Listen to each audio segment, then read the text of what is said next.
안녕하세요. 잡시광입니다. 올해 초 로클리 포토닉스라는 회사의 최대 고객이 애플이라는 사실이 알려져 화제가 됐습니다. 이름도 생소한 이 기업이 애플의 선택을 받으며 화제가 된 데는 이유가 있습니다. 로클리의 건강 센서 기술이 곧 차세대 애플워치에 제공될 가능성이 매우 높다고 보았기 때문입니다.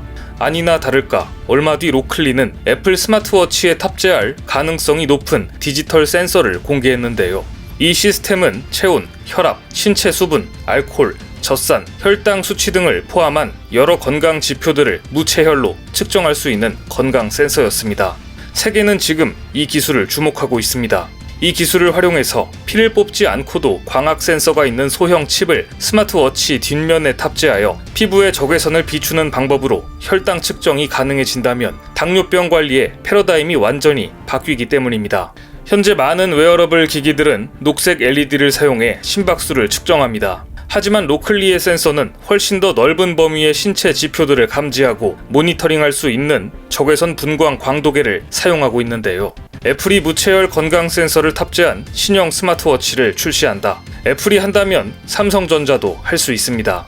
이미 삼성의 기술은 갤럭시 워치 3에서 삼성 헬스 모니터 앱을 통해 혈압뿐만 아니라 심전도를 측정할 수 있는 데까지 와 있습니다. 여기에서 더 나아가 삼성전자와 애플은 바늘을 사용하지 않고 혈액 속의 혈당을 측정할 수 있는 스마트워치 개발에 총력을 기울여 왔는데요. 그동안 삼성과 애플 등 스마트워치를 생산하는 회사들은 웨어러블 스마트워치에 헬스케어 기능을 탑재하는데 주력해왔습니다. 최근 미국 IT 전문지 폰 아레나는 삼성전자가 곧 출시할 스마트워치 갤럭시 워치 4와 갤럭시 워치 액티브 4에 혈당 수치 판독 기능을 탑재할 예정이라고 보도했습니다. 무체열 혈당 측정 기술, 이 기술은 당뇨 환자들의 오랜 꿈입니다. 현재 전 세계적으로 1억 5천만 명 이상의 당뇨 환자가 매일 혈당을 측정하고 인슐린 주사를 맞는 것으로 추산됩니다.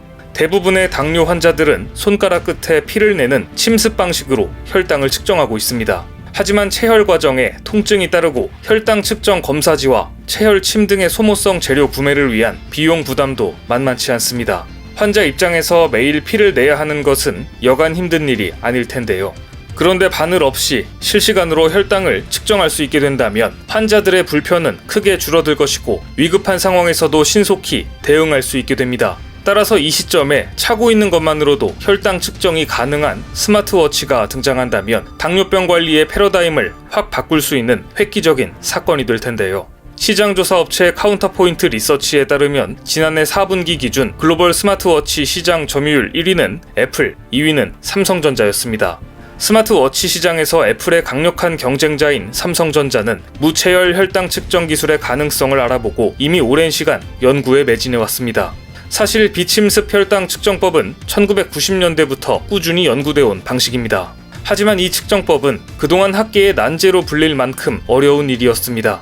그런데 지난 2019년 삼성전자 종합기술원과 미국 MIT 연구팀은 레이저를 쏘아 피부 속 혈관을 흐르는 혈액에서 혈당 수치를 파악하는 기술을 개발했다고 발표해 세계를 놀라게 했습니다. 라만 분광법을 적용한 이 기술은 레이저 빛이 혈당과 부딪히면서 산란할 때 퍼지는 고유한 스펙트럼을 읽어내는 방식인데요. 물질이 여러 개일 땐 신호가 복잡하게 섞이기도 하는데 이 분석법은 다른 비침습 방식과 비교했을 때 특정 물질을 구분하는 식별 능력이 매우 뛰어난 것으로 알려져 있습니다. 현재 삼성전자는 레이저 센서를 소형화하고 분석의 정밀도를 높이는 기술을 개발하고 있는 것으로 알려졌습니다. 삼성이 이렇게 달리고 있을 때 애플도 가만히 있지는 않았습니다. 올해 초 투과성을 가진 테라헤르츠파를 이용해 혈액 속의 혈당을 측정하는 기술에 대한 특허를 출원해 이르면 올 하반기 출시되는 애플워치 7에 이 기술이 탑재될 것이라는 전망이 나오고 있는데요. 스마트워치는 최근 심전도, 심박수, 혈압, 혈중 산소 포화도 등을 측정할 수 있는 기술이 탑재되면서 종합 건강관리 기기로 주목받고 있습니다. 올해 초 세계 최대 IT 전시회 CES 2021에서는 착용자의 혈중 산소 포화도를 측정해 코로나19 감염 여부를 알려주는 기술도 등장했을 정도인데요. 하지만 얼마 전까지만 해도 학자들은 현재 무체열 혈당 측정 기술은 실험실 수준에서는 개발할 수 있을지 몰라도 그 기술을 시계 크기로 소형화하는 것은 높은 난이도를 요구하기 때문에 애플도 그리고 삼성도 스마트워치에 탑재하는 것은 꽤 오랜 시간이 걸릴 것이라 예상해왔습니다. 따라서 오는 8월로 예정돼 있는 삼성의 폴더블 폰 언팩 행사에서 삼성이 공개할 스마트워치에 무체열 혈당 측정 기능이 탑재될 것인가를 세계가 주목하는 것입니다. 오는 8월 무체열 혈당 측정 기능이 공개된다면 아마 새로운 폴더블 폰보다 더 많은 주목을 받을 것 같은데요. 삼성과 애플이 이렇게 스마트워치에 첨단 헬스케어 장치를 탑재하려고 하고 있는 지금 중국의 스마트워치는 어디까지 와 있을까요? 최근 중국의 스마트폰 업체들이 내놓은 스마트워치에서 폭발 사고가 잇따르고 있습니다. 미국의 IT 전문 폰 아레나는 얼마 전 중국 푸젠성에서 이황이란 4살 여자아이가 스마트워치 폭발 사고로 3도 화상을 입는 일이 발생했다고 보도했는데요. 이이의 할머니는 아이가 사촌들과 놀던 중 손목에 차고 있던 스마트워치가 폭발했다고 주장했습니다. 사고 후 이이는 피부 이식 수술까지 받은 것으로 알려졌는데요. 문제의 스마트워치 제조사가 어디인지는 공개되지 않았지만 중국에서 제조된 저가의 아동용 제품으로 알려졌습니다. 문제는 이러한 일이 비일비재하다는 점입니다. 지난 2019년에는 중국 광둥성 장먼시의 한 초등학교에서 수업을 받고 있던 어린이가 스마트워치 폭발로 심한 화상을 입는 일이 벌어졌습니다. 잊을만 하면 들리는 아찔한 사고에도 정확한 사고 원인조차 밝혀지지 않고 있습니다. 일각에선 10살 미만의 어린이를 대상으로 만들어지는 중국산 초저가 스마트워치에 대한 우려가 적지 않습니다. 가격이 100위안, 한국 돈으로 대략 17,000원에 불과하니 이런 제품의 안전을 기대한다는 것 자체가 어불성설로 보이는데요. 중국 업체들의 망신은 이뿐만이 아닙니다. 지난 5월 인도에서는 샤오미의 스마트폰 홍미노트 9 프로가 불이 나는 사고가 발생했고, 지난 4월에는 중국 업체 비보의 수출용 스마트폰 Y20이 태국 방콕으로 가려고 항공기 선적을 위해 공항에서 대기하던 중 폭발하는 사고가 벌어지기도 했는데요. 이 사건은 화재를 진압하는 데만 40분이 소요된 것으로 알려졌고, 심지어 활주로 공간도 일부 손상됐다고 하는데, 이쯤 되면 중국에서는 전자제품을 만드는 건지 폭발물을 만드는 건지 구분이 안 갈 정도입니다. 중국이 전자제품 분야에서 잘하는 게 딱 한 가지 있습니다. 바로 대놓고 베끼기이죠. 이 와중에도 중국 스마트폰 제조사 샤오미의 삼성 따라하기는 지칠 줄 모르고 있습니다. 샤오미가 삼성전자의 폴더블 폰을 똑 닮은 스마트폰을 준비 중이라고 하는데요. 딱 봐도 위아래로 접는 갤럭시 Z 플립과 유사한 형태입니다. 접는 방식부터 카메라 위치까지 판박이입니다. 샤오미는 앞서 갤럭시 Z 폴드와 비슷한 미믹스 폴드도 내놓았는데, 삼성의 갤럭시 플립 라인업 구성을 열심히 그대로 따라하고 있는 중입니다. 하지만 기술력의 차이, 디자인의 차이는 유럽의 업체들이 먼저 알아보는 것 같습니다. 콧대 높은 유럽의 명품 기업들이 웬만한 제품과는 협업을 하지 않을 텐데요. 지금 삼성에게는 명품 브랜드의 협업이 줄을 잇고 있습니다.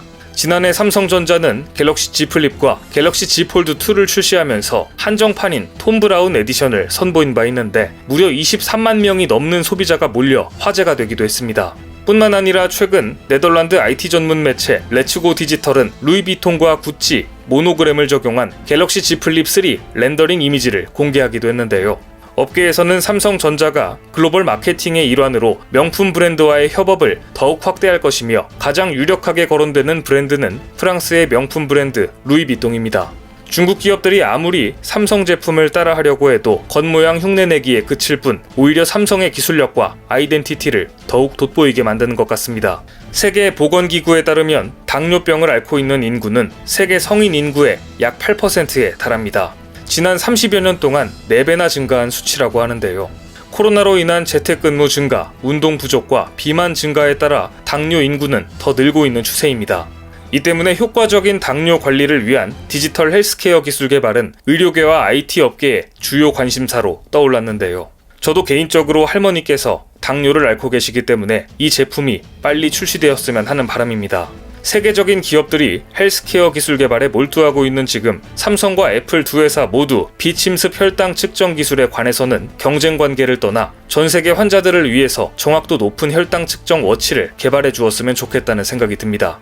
오늘 준비한 소식은 여기까지입니다. 댓글을 통한 여러분들의 많은 의견 기다리겠습니다. 많은 분들의 생각이 모였을 때 진정 가치 있는 지식이 완성될 것입니다. 시청해주셔서 감사합니다.